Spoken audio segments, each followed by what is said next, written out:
Fala, gente bonita, tudo bem com vocês? Eu sou Maria Cândida, sou pedagoga. Hoje quero falar com vocês um pouquinho sobre consciência fonológica. O objetivo dessa nossa conversa hoje é compreender um pouco como se processa a consciência fonológica, que quando a criança está no processo de aprendizagem, de alfabetização, ou até mesmo quando a criança está na educação infantil.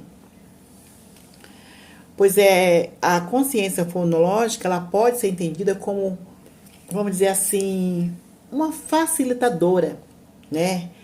Na aquisição, no aprimoramento da aprendizagem da escrita e no processo também de cada fase do desenvolvimento, tá? Pois quando a criança começa a perceber os sons, ela vai adquirindo uma capacidade de diferenciar cada som e ao produzir a fala. E quando a criança está vivendo esse processo, é muito importante que nós, professores, tenhamos uma visão bem ampla sobre o assunto, né? Porque é sobre o desenvolvimento cognitivo da criança.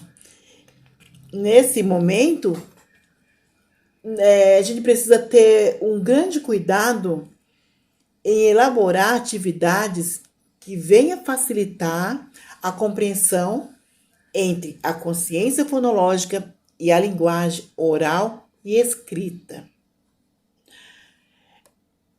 Pois esse desenvolvimento da criança, esse desenvolvimento fonológico, ele vai promover para as crianças conhecimento da língua e da escrita. E vai ampliar o conhecimento e aonde ela vai passando a perceber a dimensão sonora das palavras, que são formadas por sílabas. E esta é uma das habilidades que pode ser, vamos dizer assim, desenvolvida, se for oferecida para as crianças meios, né? Ou o professor usar assim como uma ponte, atividade que vai facilitar a compreensão e que vai despertar também o interesse do aluno, né? Tem alguns estudos que eles levam a gente para uma linha de pensamento que o desenvolvimento da consciência fonológica pode ser um importante facilitador na aprendizagem da leitura e da escrita das crianças, com, né, alguma dificuldade ou sem dificuldade no processo da alfabetização. E é importante frisar que esse termo decodificação, ele vai se referir ao processo de converter a informação escrita em linguagem com significado. Então, por esse motivo, é que o professor ele deve retomar várias atividades de forma ativa e reflexiva, né, para cada nível de aprendizado, porque a criança tem várias etapas de aprendizado e tem várias formas que você precisa estar buscando para levar a criança a essa direção, que ela possa entender essa junção e passe a refletir sobre o som da fala. Eu vou deixar para vocês aqui alguns exemplos. Por exemplo, vamos supor, para a criança ter exemplo da noção da palavra, o professor, ele pode apresentar a figura que corresponde à palavra. Por exemplo, qual palavra pode ser formada? Exemplo, você pega uma figura 1 e você mostra lá um peixe para a criança, mostra um dente, uma serpente, e a seguir você pode pedir para que a criança complete a palavra. Por exemplo, vamos supor que você coloca lá a palavra ente na letra. De repente, você vai colocar tudo ente. De repente, você vai... Qual palavra que eu posso formar com isso aqui? Mostra para a criança a figura de um pente. Ela vai dizer pente, né? Ela não precisa necessariamente escrever, mas ela pode também ser uma atividade oral, onde a criança vai conseguindo usar essa fase cognitiva para ter essa noção. Você também pode usar a atividade de noção de rima. Vamos dizer assim, por exemplo, canta aquela musiquinha lá. Fui ao mercado comprar café. E a formiguinha caiu no meu pé. Eu sacudi, mas a formiguinha não parava de subir. Então, nessa atividade, o que você, esse professor, pode estar fazendo? Você poderá cantar com a criança de forma codificada. Por exemplo, você vai pedir para que elas, quando perceber que as palavras são parecidas, ou vamos dizer assim, rimam, as palavras rimam, quando a criança perceber o som e diferença, por exemplo, deixa eu ver se eu consigo explicar melhor. Quando a criança dizer café, falou café? Quando a criança dizer fui ao mercado comprar café e a formiguinha subiu no meu pé. Pé para as crianças bater palma, indicando que as palavras têm o mesmo som. Ficou um pouquinho confuso, mas acho que vocês vão conseguir entender. Tem a outra fase que se fala aliteração. Tá? É uma figura de uma linguagem que consiste, vamos dizer assim, em repetição de repetir os sons, repetição de som, de consoantes iguais ou até mesmo semelhante. Isso vai acontecer no início da palavra, mas pode também estar ligado pode estar no meio de uma frase ou no fim da palavra. Eu posso pegar uma atividade e eu colocar lá várias palavras, por exemplo, chuta, venha, castelo, visão, curió, panela, xadrez, pipoca, virou.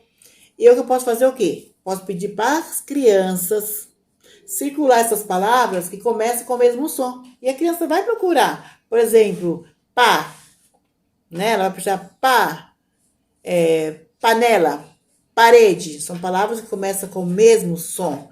A criança vai ter essa noção. Se a criança ainda não sabe ler, você leia para ela. E deixa ela usar a sua imaginação, deixa ela perceber aonde que o som é parecido e peça que ela circule. A consciência silábica, você pode trazer, por exemplo, uma sílaba que ela vem do início e também no meio da palavra. Você pode, por exemplo, pegar uma figura que tem apenas os desenhos, por exemplo, de um cavalo, de uma camiseta ou de uma faca. E aí você vai pedir para que esse aluno escreva o nome da figura separadamente, né? Cada figura com o seu nome. E depois, a criança, quando ela for juntar essas letras, ela pode bater palma para contar quantas sílabas há em cada quadrado da palavra. E assim por diante, gente. Tem também a consciência fonêmica, onde você pode pegar a figura que tem desenho de bota, de um gato, de um pato, e vocês colocam só as últimas frases, deixa a criança completar, né? Por exemplo, eu vou escrever gato, eu escrevo ato, e pergunto para a criança qual letra que está faltando. E deixa a criança pensar, né? Sempre tem um que não vai conseguir, tem outro que não vai conseguir, mas tem aquele que vai conseguir.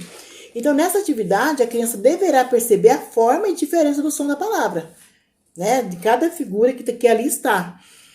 Se há semelhança com as letras, mas que ao mesmo tempo elas não são iguais. Que mesmo quando a gente vai pronunciar a palavra, ela tem um jeito próprio. E até mesmo o movimento da boca, que vocês podem estar falando. Como que fala gato? Como que fala rato? Por mais que as palavras sejam parecidas, elas têm uma forma diferenciada no movimento da boca. E isso aí é muito importante que o professor, quando ele está alfabetizando, que ele tenha esta visão de poder estar falando com muita clareza as palavras para que as crianças consigam perceber essa consciência fonológica das palavras, a diferença de uma para a outra, tá? E notar essa dimensão. E é relevante, sim, que o professor reflita sobre essa competência que precisa ser vista com clareza a partir de muita habilidade, para que leve a criança a perceber o uso que nós fazemos com a língua e também o movimento que nós usamos para cada palavra. Eu espero que vocês tenham entendido. Espero que seja de proveito para vocês, tá bom? Porque eu acho que alfabetizar é um momento muito importante e é necessário que nós temos essa compreensão do processo de alfabetização das crianças, os fonemas associando as letras, né? Os sons da fala, para que facilite a compreensão da criança. Por hoje é só e até a próxima. Tchau, tchau!